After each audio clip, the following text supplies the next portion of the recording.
Dr. Amy Chen stood in her office on the medical station orbiting Kethavar Prime and watched the news reports on her screen.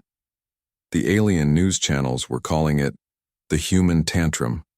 They said humans were acting like angry children who did not get their way. Amy laughed, but it was not a happy sound. She had spent 5 years on this station, working 18 hours a day to save alien lives.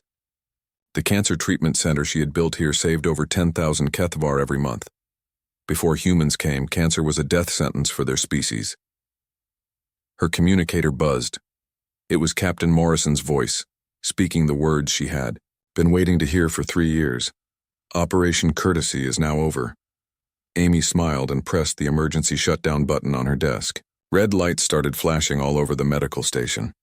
The alien staff looked around in confusion as human doctors and nurses began packing their things. "What is happening?" asked Dr. Zeltar, her Kethavar assistant. His compound eyes looked worried. "We're leaving," Amy said simply. She was putting her research files into a secure case. "All human medical personnel are returning to human space. But you cannot leave. The patients need you. The cancer center will shut down." Amy stopped packing and looked at him. Dr. Zeltar was a good doctor, but like most aliens, he had never bothered to learn how the human treatments actually worked. He just followed the instructions Amy gave him. "Then I suggest you start learning how to operate your own medical equipment," Amy said. "Oh wait, you never wanted to learn. You said human medicine was primitive and brutal compared to your advanced healing methods." Dr. Zeltar's mandibles clicked nervously. "But Amy, you know that was just politics. We never meant—" "You meant every word," Amy interrupted. "Your people call us barbarians in council meetings. Your news channels say we practice crude butchery instead of real medicine. Well, now you can go back to your old ways of treating cancer. I'm sure your patients will love the 3% survival rate." She picked up her case and walked toward the door. Behind her, she could hear Dr. Zeltar frantically trying to call other alien medical centers for help. Across the galaxy, the same scene was playing out on dozens of worlds. Human doctors were packing up and going home. Alien hospitals that had relied on human treatments for years were suddenly left with empty rooms and confused staff. Commander Alex Rodriguez was on the bridge of the UHS Defiant when he got Morrison's message. His ship was part of a joint patrol with Zephyrian vessels, protecting trade routes in the Outer Rim. Pirates had been quiet in this sector for 2 years, ever since the humans started patrolling here. "All stop," Alex ordered. His crew looked surprised, but they followed his command. The Zephyrian captain Velthon appeared on the main screen. "Why have you stopped, human? We have 3 more sectors to patrol today." Alex smiled. "Actually, Captain, we don't. Human ships are withdrawing from all joint operations, effective immediately." Velthon's face went pale. "You cannot do this. These trade routes need protection. The Merchants Guild will be furious." "Then I suggest you start protecting them yourself," Alex said. "Of course, you might want to add more ships. We humans have been handling about 70% of the actual fighting while you took credit for keeping the peace." He cut the connection and turned to his helmsman. "Set course for Earth maximum speed." As the Defiant jumped to faster-than-light travel, Alex watched the Zephyrian ships on his rear sensors. They were already calling for backup, but Alex knew the truth. There were not enough alien ships to cover all the routes that humans had been protecting. Within days, the pirates would be back, and the safe trade routes would become dangerous again. But the real shock was coming from engineer Pete Collins on Communications Station Alpha 7. This station was hidden in empty space, far from any inhabited worlds. Most aliens did not even know it existed. But Pete and his team of 30 human engineers kept the entire galactic communication network running from this one station. Pete looked at his screens showing the quantum relay networks that connected every world in council space. Millions of messages traveled through these networks every second. Trade orders, government communications, personal messages between families on different planets. All of it flowed through systems that humans had designed and maintained. "You heard the captain," Pete said to his team. "Pack it up." "All of it?" asked Sarah Wilson, his assistant engineer. Even the main relays? Especially the main relays, Pete said. He started typing commands into his console. Emergency shutdown. Authorization Alpha 77. The screens around them started going dark as the quantum network shut down one by one. Pete had built most of these systems himself over the past 4 years. The aliens thought their own people were maintaining them, but the truth was simpler. Human engineers did all the real work while alien supervisors took credit. This is going to cause chaos, Sarah said, watching the network status displays turn red. Good, Pete replied. Maybe they'll finally understand what we actually do around here.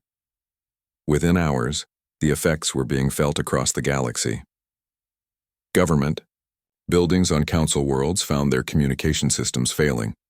Trade networks that had operated smoothly for years suddenly could not process orders. Families trying to call their relatives on other planets got nothing but static. The Nexari hegemony, with their crystal cities and advanced technology, were hit the hardest. Their entire civilization was built around instant communication across vast distances. Without the human-maintained networks, their crystal cities began to flicker and dim as coordination between different areas broke down. On Nexus Prime, the Council met an emergency session, but they could barely talk to their own homeworlds to get instructions. Half the counselors were missing because their travel plans had been disrupted by the communication failures. Counselor Vexthul tried to call the human embassy, but the line was dead. He tried to send a message through official channels, but the quantum relay network was down. Finally, he had to send a physical messenger in a ship, like they did in the old days before faster-than-light communication existed. The message was simple. Please come back. We need to talk. But when the messenger reached the human embassy, he found it empty except for a note on the door. It was written in simple words that any species could understand. Gone home. Do not follow. We are no longer interested in talking. We are interested in results. Admiral Kate Sullivan was in her office on Earth when she got the first damage reports. The alien military forces were struggling without human support. The Zephyrian fleet had lost 3 ships to engine failures because they did not know how to maintain the human-designed hybrid engines. The Kethvar army was stranded on 2 worlds because their transport system had been maintained by human engineers. But the most satisfying report came from Dr. Amy Chen. The alien medical centers were in chaos. Cancer patients were dying because the aliens did not know how the human treatments worked. The Kethvar government had declared a medical emergency and was begging for human doctors to return. Kate smiled and filed the reports away. Let them beg. For years, humans had worked quietly in the background, keeping alien civilization running while being treated like children. Now the aliens were learning what their primitive human servants had actually been doing. Her communicator buzzed. It was a priority message from the Galactic Council. This is an emergency, the message said. The Council requests immediate human assistance with critical infrastructure failures. Terms negotiable. Kate deleted the message without reading the rest. It was time for the aliens to learn what life was like without humans taking care of them. Kate had a feeling they would not like the lesson. Captain Jake Morrison sat in his chair and tried not to show his anger. The big meeting room on Nexus Prime Station was full of alien voices, all talking about humans like they were not even there. The walls were shiny and white, making everything look cold and unwelcoming. For 3 long years, Jake had come to these meetings. For 3 years, he had listened to the alien species in the Galactic Council treat humans like stupid children. The tall gray Zephyrians always spoke down to them. The bug-like Kethvar made clicking sounds that Jake knew were their version of laughter when humans talked. The crystal beings called Nexari barely looked at humans at all. Today felt different, though. Today felt like the last day Jake could sit quietly and take their insults. The human species continues to show dangerous behavior, said Counselor Vexthul, a Zephyrian with cold blue eyes. His voice was smooth but mean. They fight too much. They ask too many questions. They do not follow orders well. Jake's hands made fists on his lap. Next to him, Lieutenant Lisa Parker was writing notes, but he could see her hands shaking with anger too. Counselor Zixandra of the Kethvar stood up. Her insect body was covered in shiny black armor. "We have been too kind to the humans." She clicked. They came to space only 50 years ago. Most species take thousands of years to learn proper behavior. The other aliens nodded and made their own sounds of agreement. Jake counted 12 different species in the room, and all of them were treating humans like a problem that needed to be fixed. "That is why we have made new rules," Vexthal continued. He pressed a button and a hologram appeared in the air. It showed the solar system where Earth was located. All human ships must stay in this area. All human colonies outside this area must be closed. All human trade with other species will be watched by council guards. Jake felt something break inside his chest. They were putting humans in a cage. A very big cage, but still a cage. Lisa stopped writing and looked at Jake. Her brown eyes were full of the same anger he felt. "This is for everyone's safety," Vexthal said. "Humans are too new to space, too wild, too dangerous to be trusted with freedom." More nodding from the aliens. Some were making sounds that Jake knew were their way of laughing. Then Zixandra spoke again, and her words made Jake's vision turn red with rage. "Humans should thank us for being so patient. Most species would have destroyed them by now for being so troublesome." The room went quiet. Jake could hear his own heartbeat in his ears. Around the room he saw other humans sitting at their own tables. Admiral Kate Sullivan was there representing the human military. Ambassador Ron Carter spoke for human diplomats. General Mike Torres handled human security. Jake looked at each of them. They all had the same look on their faces. They were all thinking the same thing he was thinking. They were all tired of being treated like dirt. Jake stood up slowly. The chair made a small sound as he pushed it back. Some aliens looked at him, but most kept talking among themselves about the new rules they would force on humans. "Admiral Sullivan," Jake said into his communicator. His voice was calm, but Lisa could hear something dangerous underneath it. "General Torres, Ambassador Carter." The other humans looked at him from across the room. Jake saw Kate Sullivan's hand move to her own communicator. Mike Torres was already holding his. Ron Carter nodded once. "I am giving authorization code Alpha 77, Jake said.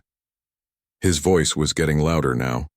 The alien voices were starting to quiet down as they noticed something was happening. "Operation Courtesy is now over. Repeat, we are officially away." Turning off polite mode, the room went completely silent. Vexthal stood up looking confused. "What does this mean?" he asked. "What is polite mode?" Jake smiled, but it was not a nice smile. It was the kind of smile that made smart people start worrying. "For 3 years, we have sat in these meetings and listened to you call us stupid. We have nodded when you made rules for us like we were children. We have said yes, sir, and thank you when you treated us like garbage." He started walking toward the center of the room. The aliens watched him, suddenly looking nervous. "We did this because we wanted to be good members of your Galactic Council," Jake continued. "We wanted to fit in. We wanted you to like us. So we were polite. We were nice. We followed your rules and tried to make you happy." Admiral Sullivan stood up at her table. "But you were never happy," she said, her voice carrying across the room. "Nothing we did was ever good enough." General Torres joined in. "You kept making new rules to control us. You kept treating us worse and worse." "Ambassador," Carter nodded. "So we have decided to stop trying to make you happy." Jake reached the center of the room and turned in a slow circle, looking at each alien face. They were all staring at him now, and for the first time in 3 years, they looked worried instead of bored. "You want to put us in a cage?" Jake asked. "Fine, we will stay in our cage. But here's the thing you never bothered to learn about humans. When we stop being polite, we stop doing a lot of things." He pressed a button on his communicator. "All human medical staff, return to human space. Immediately. All human engineers, shut down your projects and come home. All human teachers, stop your classes. All human security forces, abandon your posts." Vexthal's blue skin turned a pale gray color. "You cannot do this. You have contracts. You have agreements." Jake's smile got bigger and scarier. Read the contracts again. Emergency Clause 7 allows us to withdraw all personnel if we feel threatened. Congratulations, Council. You just made us feel very threatened. Around the room, humans were standing up and walking toward the exits. They moved calmly, but there was something final about the way they walked, like they were never coming back. Wait, Sixandra clicked frantically. We can discuss this. We can make changes. Admiral Sullivan stopped at the door and looked back. No, Counselor. Discussion time is over. You had 3 years to treat us with respect. You chose to treat us like animals instead. She walked out. The other humans followed. Jake was the last to leave. At the door, he turned back one more time. The aliens were all talking at once, their voices scared and confused. Oh, and Council? Jake said. You might want to check how many things in this galaxy actually work without humans taking care of them. I think you're going to be very surprised. Then he walked out, leaving the Council in chaos behind him. The war had begun, but this was not a war with guns or ships. This was a war with silence. 3 weeks had passed since Captain Morrison declared the end of polite mode, and the galaxy was falling apart.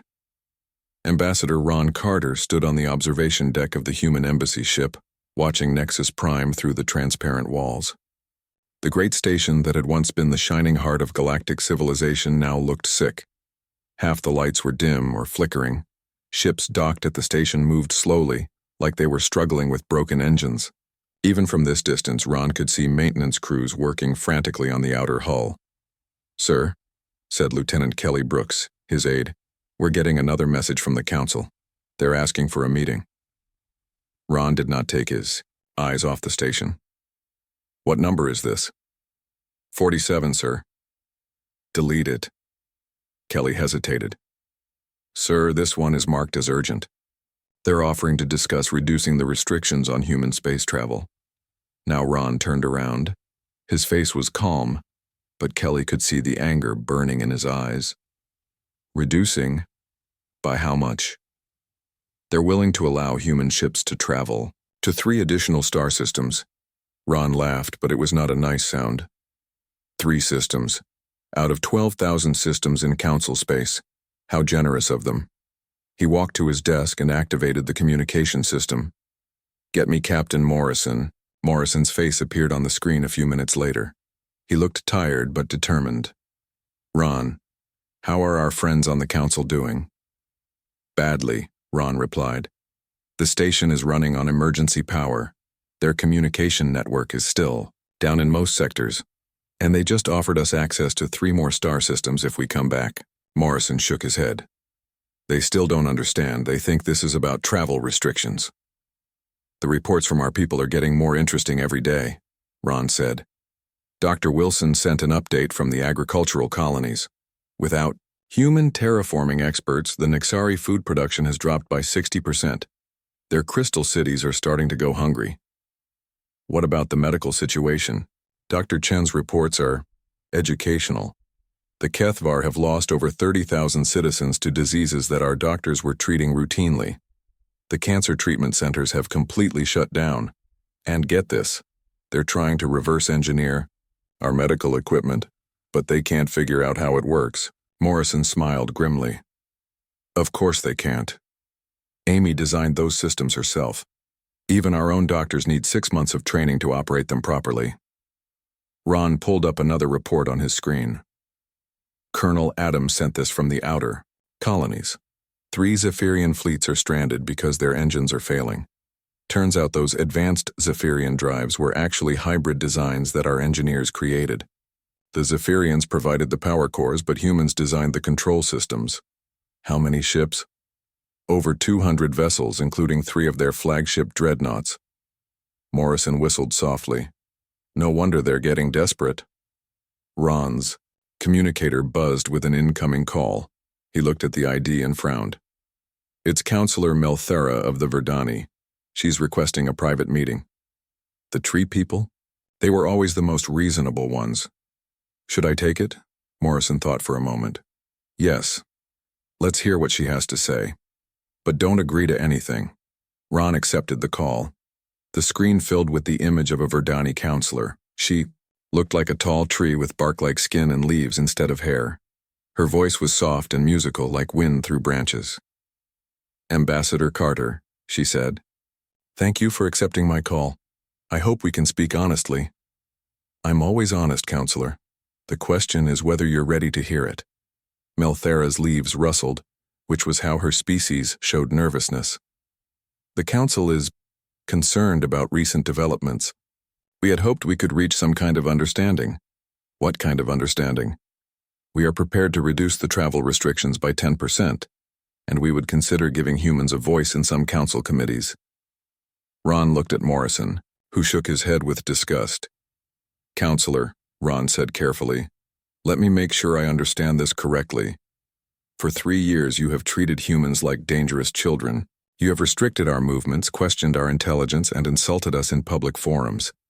And now, after 3 weeks of chaos, you're offering to reduce our restrictions by 10%? We are trying to be reasonable."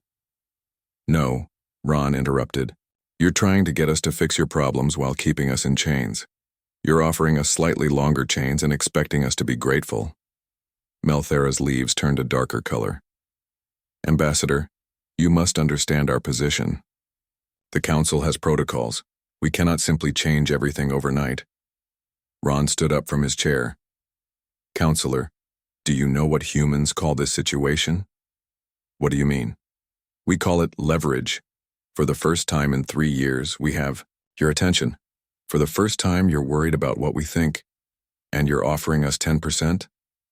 Morrison leaned forward on the screen. "Counselor Melthera, let me explain what's happening here.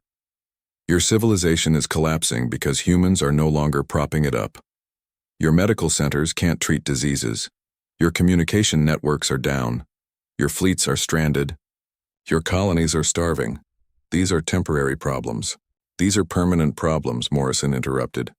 "Unless you change how you treat us. And 10% is not change. 10% is an insult."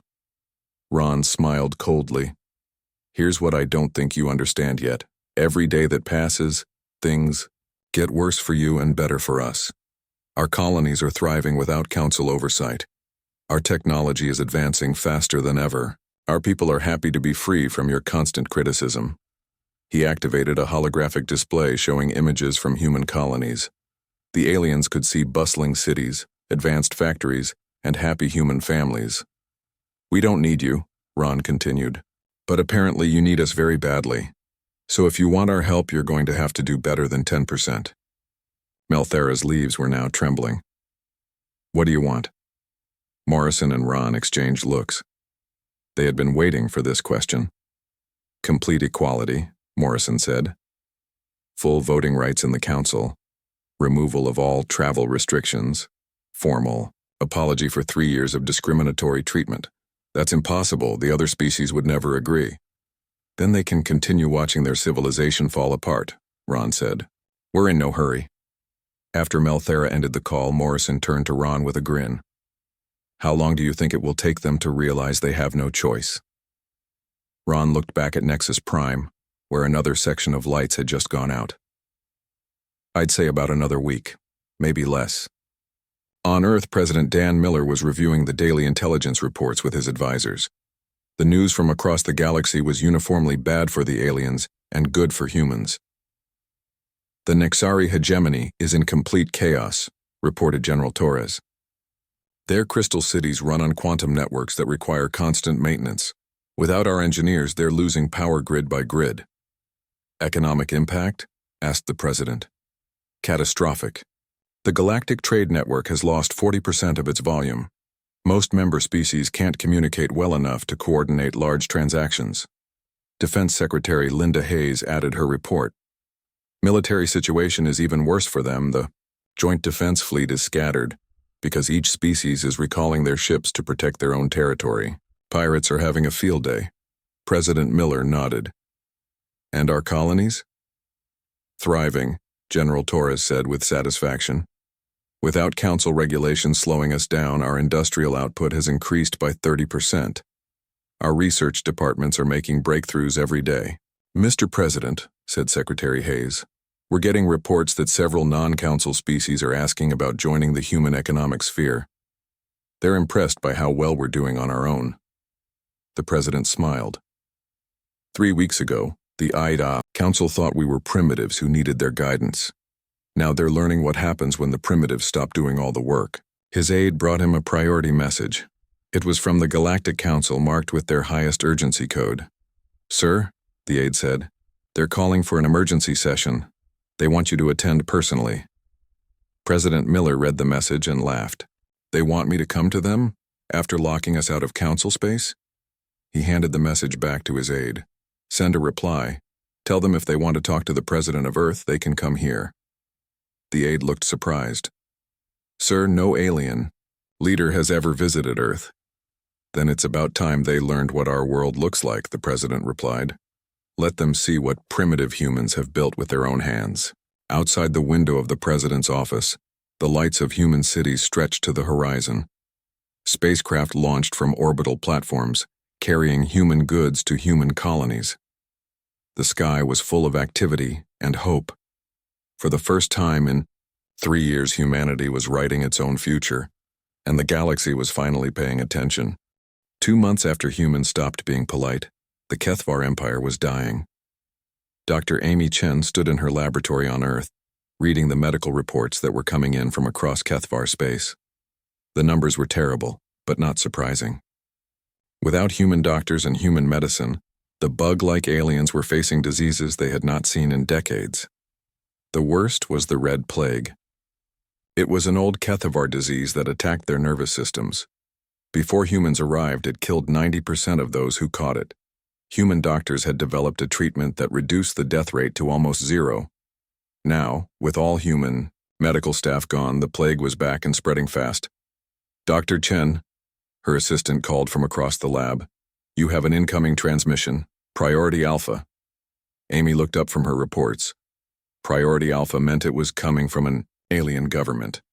She had been getting a lot of those lately. Put it through. The hologram that appeared showed a Kethvar in ornate ceremonial armor. Amy recognized him as High Chancellor Zekamoth, one of the most powerful leaders in the Kethvar Empire. His compound eyes looked desperate. "Dr. Chen," he began, his voice clicking with barely controlled panic. "I am calling to beg for your help." Amy raised an eyebrow. 3 months ago, this same chancellor had called human medicine crude butchery in a council meeting. Now he was begging. "I'm listening. The Red Plague has returned to our worlds. Over 2 million of our people are infected. Our own doctors cannot stop it. We need human medical teams to return immediately." Amy leaned back in her chair. "Chancellor, I seem to remember you saying that Kethvar medical science was centuries ahead of human barbarism. Surely your advanced doctors can handle this." Zekmoth's mandibles clicked in distress. "Doctor, please. People are dying. Entire cities are becoming infected. We may have been wrong about human medicine." "May have been wrong?" Amy's voice was cold. "Chancellor, let me read you something." She pulled up a file on her computer. "This is from your statement to the Galactic Medical Council 6 months ago. Human doctors practice dangerous and primitive methods that put all civilized species at risk. Their so-called treatments are nothing more than educated guessing with sharp instruments." Zekmoth looked down at the floor. "Dr. Chen, I'm not finished," Amy continued. "The Kethvar Empire calls for immediate restrictions on human medical practice to protect the galaxy from their backwards methods." She closed the file and looked directly at the Chancellor. "So tell me, Chancellor, why would you want our dangerous, primitive backwards medicine to help your people?" "Because it works," Zekmoth said quietly. "Because in 5 years not one patient died of Red Plague in any facility with human doctors. Because we were fools." Amy nodded slowly. "Yes, you were fools. But here's the problem, Chancellor. Even if I wanted to help you, I can't." "What do you mean?" "The Council declared human space to be quarantined. Your own ships are blockading our systems. Even if I sent medical teams, they couldn't get to your worlds." Zekmoth's eyes widened with realization. "The blockade. We could lift it for medical ships." "All of it," Amy said firmly. "Either humans have freedom of movement, or we don't.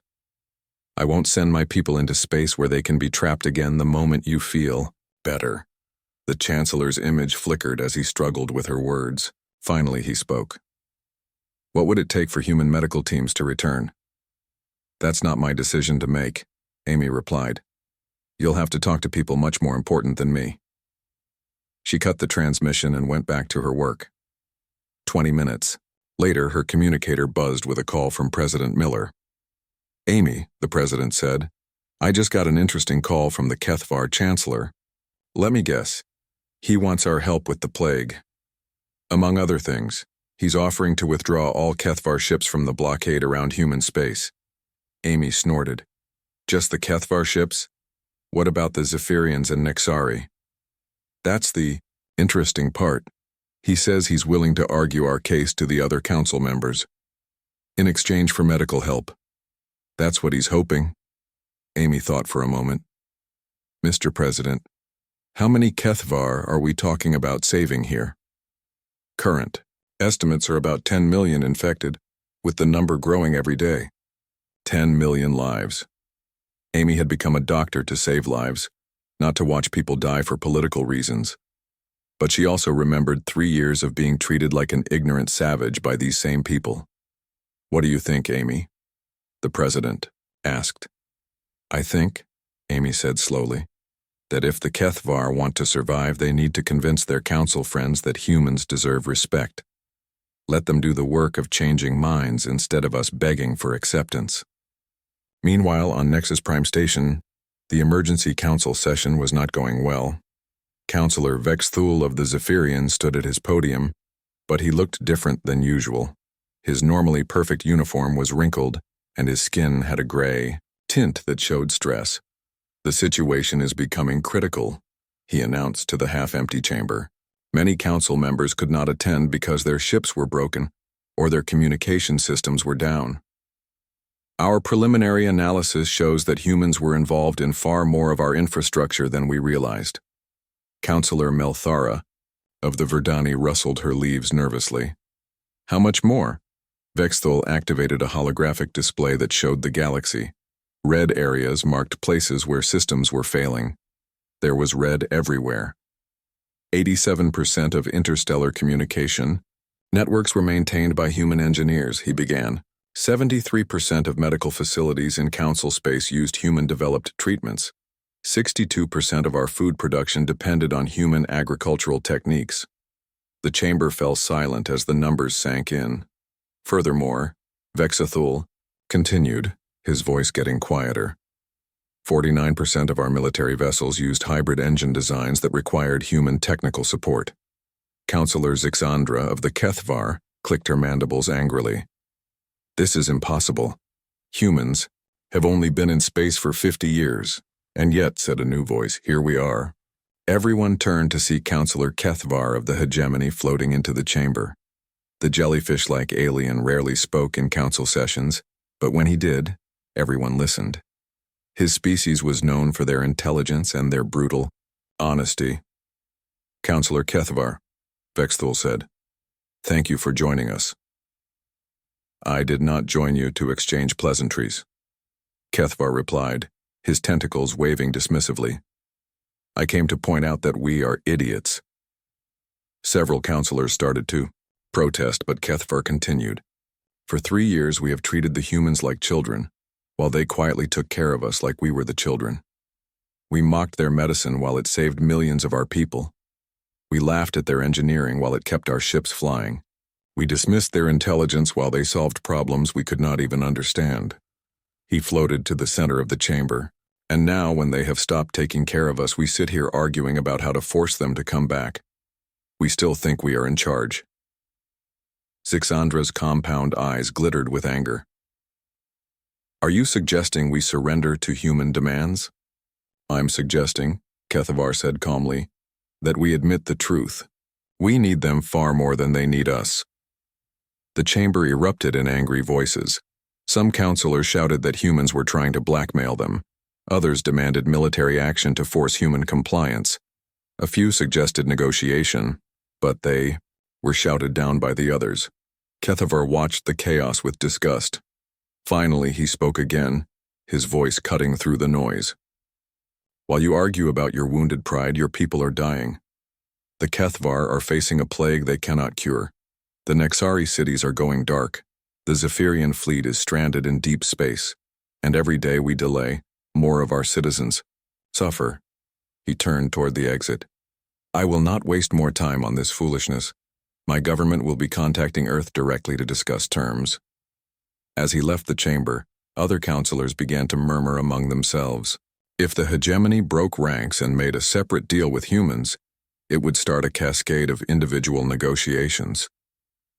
Vexthul realized that the Galactic Council was about to fall apart completely. On Earth, President Miller received updates from his intelligence services every hour. The reports painted a picture of alien civilizations in rapid decline. Sir, General Torres reported, 3 more species have requested direct meetings with us. They want to bypass the Council entirely. Which ones? The Aquans, the Siliconites, and surprisingly, the Vorthan Empire. President Miller whistled softly. The Vorthans were one of the oldest and most respected species in the galaxy. If they were breaking with the Council, it meant the end of unified alien opposition. What are they offering? Full recognition of human sovereignty, trade agreements, and mutual defense pacts. The Vorthans are even offering to share some of their advanced technologies. In exchange for resumption of human services, medical care, engineering support, agricultural assistance. The president nodded. Set up the meetings, but make it clear that any agreement has to include all human colonies and all human space. No partial deals. As he spoke, another report came in. This one made him smile. Sir, his aide said, we just received a message from Nexus Prime. Counselor, Vexthul is requesting permission to travel to Earth for direct negotiations. Counselor Vexthul had never seen a planet like Earth before. His ship descended through the atmosphere, and he pressed his face against the viewing port to get a better look. The cities below were unlike anything in Zephyrian space. Where alien, cities were built in perfect geometric patterns, human cities seemed to grow organically, spreading in all directions like living things. But what impressed him most was the activity. The skies were full of spacecraft launching and landing. Massive orbital elevators stretched up into space carrying cargo and passengers. The night side of the planet blazed with lights, showing cities that never slept. This is impossible, muttered his aide, looking at the sensor readings. The energy output of this planet is higher than most civilized worlds with twice the population. Vexthul nodded grimly. For 3 years, the Council had dismissed Earth as a primitive world, barely out of its agricultural phase. Now he was seeing the truth. Human civilization was not just advanced. It was thriving in ways that alien worlds had never managed. The landing pad was at the center of Washington, the human capital. As Vexthul's ship touched down, he saw human officials waiting for him. But these were not the apologetic, eager-to-please humans he remembered from council meetings. These humans stood straight and confident. They looked like people who were in charge. President Dan Miller stepped forward as Vexthul emerged from his ship. The human leader was shorter than the Zephyrian, but something about his presence made him seem larger. Counselor Vexthul, President, Miller said, welcome to Earth. Thank you for agreeing to see me, Mr. President. Walk with me, Miller said, gesturing toward a vehicle. I want to show you something. They rode through the human capital in silence. Vexthul stared out the windows at the bustling streets. Humans moved with purpose and energy. The buildings were a mix of old and new architecture that somehow worked together perfectly. Tell me, Counselor, President Miller said finally. What do you see? I see a very active civilization. And what did you expect to see? Vexthul hesitated. The truth was embarrassing. We expected to see a world struggling to copy alien technology. We expected primitive cities and confused people trying to figure out how galactic civilization worked. President Miller smiled, but it was not a mean smile. Instead, you see humans doing things our own way. Yes. They pulled up to a massive complex of buildings that stretched as far as Vexthul could see. The sign at the entrance read, Human Technology Development Center. This is where we design the systems that keep your civilization running, President Miller explained as they walked through the halls. The medical equipment that saves alien lives, the communication networks that connect your worlds, the engine, designs that power your ships. They stopped at an observation window that looked into a large laboratory. Hundreds of human scientists and engineers were working on projects that Vexthul could not identify. Dr. Lisa Park, President Miller called to a woman in a lab coat. Could you join us for a moment? Dr. Park approached them with a friendly smile. Mr. President, and you must be Counselor Vexthul. I've heard about you. Dr. Park is our Chief Technology Officer, the President explained. Lisa, could you tell the counselor what your team has been working on since we left the council? Certainly. Dr. Park activated a holographic display that showed spacecraft designs. Without council restrictions limiting our research, we've developed 3 new faster-than-light drive systems. They're 50% more efficient than anything currently in use. Vexthul stared at the designs. Even with his limited engineering knowledge, he could see that these ships were far beyond anything the Zephyrians had built. We've also made breakthroughs in medical technology, Dr. Park continued. Our new cellular regeneration techniques can regrow entire organs in hours instead of months. And weapons? Vexthul asked, dreading the answer. Dr. Park exchanged a look with President Miller. We've developed some defensive systems, but honestly, we've been too busy with constructive projects to focus much on weapons, they continued. The tour, seeing laboratories where humans were developing new energy sources, new materials, and new ways of growing food. Every facility was buzzing with activity and innovation. I don't understand, Vexthul said finally. How did you advance? So quickly? It has only been 2 months since you left the council. President Miller stopped walking and turned to face the alien. Counselor, for 3 years, we worked under council restrictions. Every new idea had to be approved by alien committees. Every innovation had to be reviewed by species who called us primitive. Every breakthrough was delayed by bureaucrats who did not trust human judgment. We were trying to maintain stability. You were trying to maintain control, the president interrupted. And in the process, you slowed down the very people who were solving your problems. They entered a conference room where several human officials were waiting.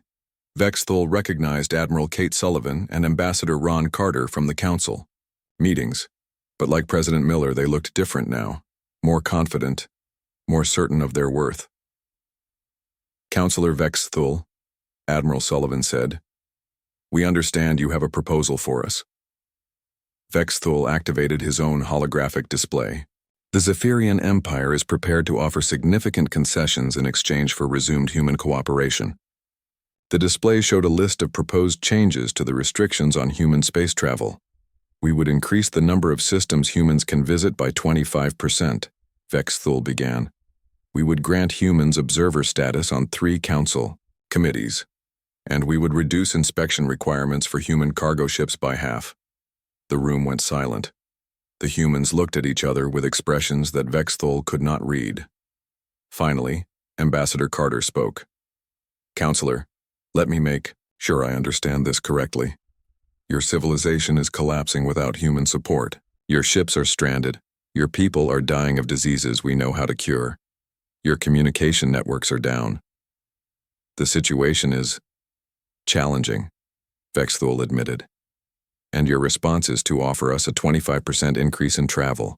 Permissions? It is a significant concession. It's an insult, President Miller said flatly. Counselor, you still think you're in charge here. You still think you're doing us a favor by allowing us to help you. Admiral Sullivan leaned forward. Let me explain what's actually happening here. Every day that passes, we get stronger, and you get weaker. Our technology advances while yours fails. Our colonies grow while yours struggle. Our people prosper while yours suffer. What exactly are you asking for? Vexthul asked, though he suspected he would not like the answer. President. Miller activated his own display. Complete equality in the Galactic Council. Full voting rights for all human colonies. Removal of all travel restrictions and trade barriers. Formal recognition that humans are a sovereign species with the right to manage their own affairs. Vexthol's skin turned pale gray. The other council members would never agree to this. Then they can continue to watch their civilizations fall apart, Ambassador Carter said calmly. We're not desperate here, Counselor. You are. But surely some accommodation can be reached. The accommodation we want, Admiral Sullivan interrupted, is respect. Real respect, not the pretend respect you show us when you need our help. President Miller stood up and walked to the window that looked out over the human capital. Counselor, for 50 years humanity has been trying to prove that we deserve a place in galactic civilization. We've been polite, cooperative, and helpful. We've accepted your restrictions and your insults because we wanted to belong. He turned back to face Vexthol. But we've learned something important in the past 2 months. We don't need to belong to your civilization. We can build our own. You cannot survive alone in the galaxy. We're not alone, President Miller said. 3 species have already broken with the Council to make separate agreements with us. The hegemony is negotiating a trade pact. The Vorthans want a mutual defense treaty. Even some of the minor species are asking to join a human-led alliance. Vexthol felt something cold settle in his stomach. If humanity started building their own interstellar alliance, it would be the end of Council dominance in the galaxy. What would it take, he asked quietly, for humanity to return to the Council? The terms I already stated, plus one more thing. Which is? President Miller smiled, and for the first time, it was a warm smile. An apology, not just from you, but from the entire Council. A formal acknowledgement that you were wrong to treat us as inferior. The Council does not apologize? Then the Council can learn to live without human help, Admiral Sullivan said. It's that simple. After Vexthol left Earth, he spent the long journey back to Nexus Prime, thinking about what he had seen. The humans were not desperate refugees begging to be accepted back into galactic society. They were a thriving civilization that was moving, forward with or without alien approval. When he arrived at the Council chambers, the situation was even worse than when he had left. 2 more species had declared independence from Council authority. The Nexari cities were running on emergency power. The Kethvar plague had spread to 4 more worlds. What did the humans say? Asked Councillor Melthara as soon as Vexthol entered the chamber. They want complete equality, he replied. Full Council membership? 6 months after humans turned off polite mode, the galaxy looked completely different. Admiral Jake Morrison stood on the bridge of his new flagship, the UHS Determination, watching the traffic around Nexus Prime. The great station was busy again, but now it looked different. Human ships moved freely among the alien vessels. The communication arrays that Pete Collins had rebuilt were working better than ever. The medical centers that Dr. Amy Chen had helped redesign were saving more lives than anyone had thought possible. Admiral, called Lieutenant Lisa Parker from her position at Communications. We're getting a priority message from Earth. President Miller wants to speak with you. Jake nodded. Put him through. President Miller's face appeared on the main screen. He looked tired but satisfied. Behind him, Jake could see the bustling activity of the expanded White House Situation Room. Jake, the president said, I wanted to give you the final numbers from the integration process. Good news, I hope. Better than good. We now have formal treaties with 47 species. 12 of them have asked to join the Human Alliance instead of staying with the old Council structure. Jake whistled softly. 12 species, that's more than I expected. The Vorthans were the big surprise, President Miller continued. When they announced they were leaving the Council to join our alliance, it started an avalanche.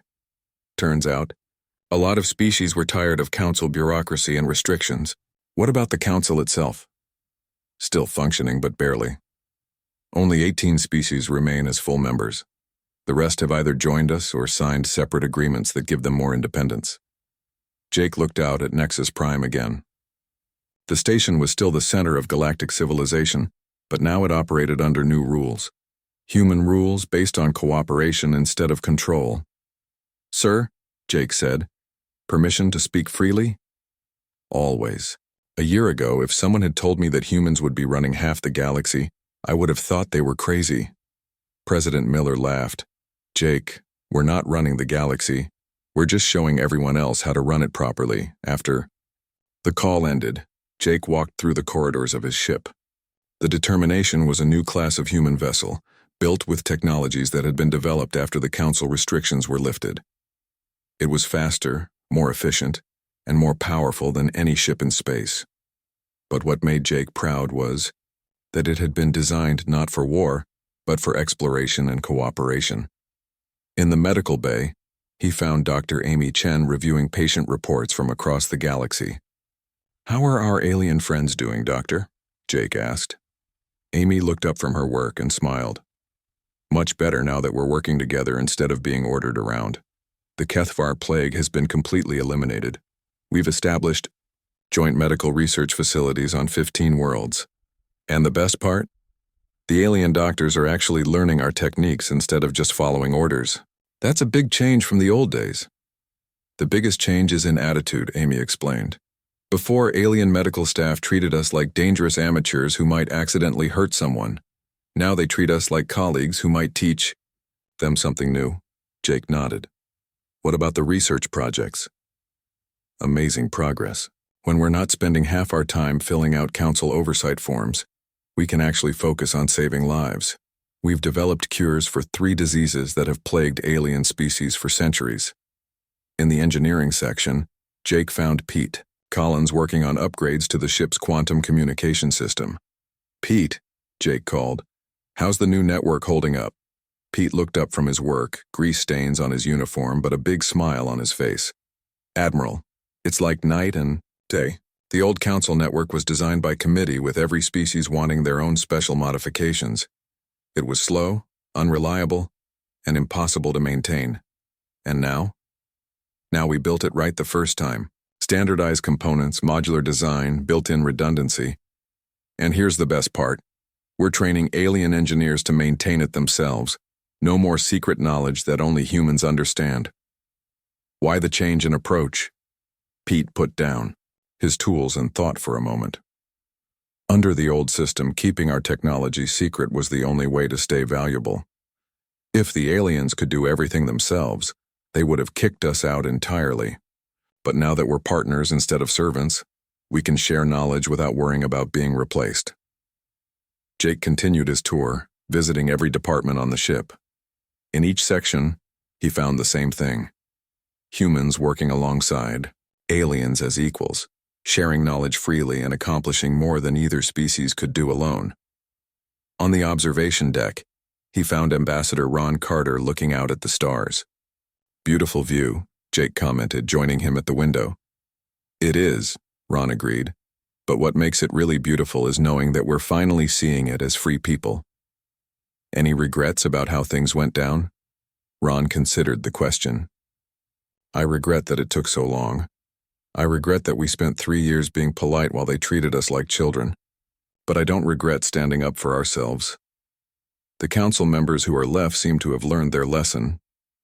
"Most of them," Ron said. "There are still a few species that think this is all temporary. They're waiting for things to go back to the way they were, with humans in a subordinate role." "What do you tell them?" "I tell them that ship has sailed. Humanity has tasted equality, and we're never going back to being anyone's junior partners." They stood in comfortable silence for a while, watching the ships move around Nexus Prime. Human vessels worked alongside alien craft in perfect coordination. It was a sight that would have been impossible a year ago. "Ron," Jake said finally, "do you think we did the right thing walking out like that?" "Jake, let me ask you something. How many human lives have been saved because we were free to develop new medical technology without council oversight?" According to Amy's reports, about 50,000. "How many alien lives have been saved because we were working as partners instead of following orders?" "Several million. How many wars have been prevented because species can communicate freely through our new networks?" "At least 3, according to intelligence reports." Ron turned to face Jake. "So yes, I think we did the right thing. Sometimes you have to stop being polite to start being helpful." In his ready room later, Jake reviewed the daily reports from across human space. The news was uniformly positive. Human colonies were thriving, human technology was advancing rapidly, and human influence in galactic affairs was growing stronger every day. But the report that made him smile the most was from Captain Sarah Wilson, now commanding the UHS Friendship on a diplomatic mission to the Outer Rim. "Admiral," her report read, "we've made contact with 3 previously unknown species in the Andromeda Exchange region. All 3 have expressed interest in joining the Human Alliance after observing how we interact with our current partners. They particularly appreciate our policy of treating all members as equals rather than having dominant and subordinate species." Jake leaned back in his chair and thought about how far they had come. A year ago, humans were restricted to their own solar system, treated as dangerous primitives who needed constant supervision. Now they were the leaders of the fastest-growing alliance in the galaxy. The communicator on his desk buzzed. "Admiral," Lisa Parker's voice said, "we're receiving a transmission from the old Galactic Council. Counselor Vexthal wants to discuss expanding the cooperation agreement." "What's he offering this time?" Jake asked. "Full access to Council archives, shared research facilities, and a proposal for joint exploration missions to uncharted regions." Jake smiled. 6 months ago, Vexthal had been offering humans limited access to 3 star systems. Now he was proposing full partnership in major galactic initiatives. "Set up the meeting," Jake said, "but remind the counselor that any agreement has to treat all parties as equals." "Yes, sir." "And Admiral?" He specifically requested that the meeting be held on human terms. Human terms? Direct communication, no bureaucratic committees and decisions made by the people who will actually carry them out. Jake laughed. "Tell him we'll be happy to show him how humans prefer to do business." As the Determination continued its patrol around Nexus Prime, Jake reflected on the changes that had swept the galaxy. The old system of rigid hierarchies and condescending oversight had been replaced by flexible partnerships based on mutual respect. Humans were no longer trying to prove they deserved a place in galactic civilization. They had built their own version of civilization, and now other species were asking to join them. The day humanity turned off polite mode had indeed left the Council speechless. But in the silence that followed, they had finally learned to listen, and in listening, they had discovered that the primitive humans had been right all along. Cooperation worked better than control. Partnership achieved more than domination. And respect, once earned, created bonds stronger than any law or regulation.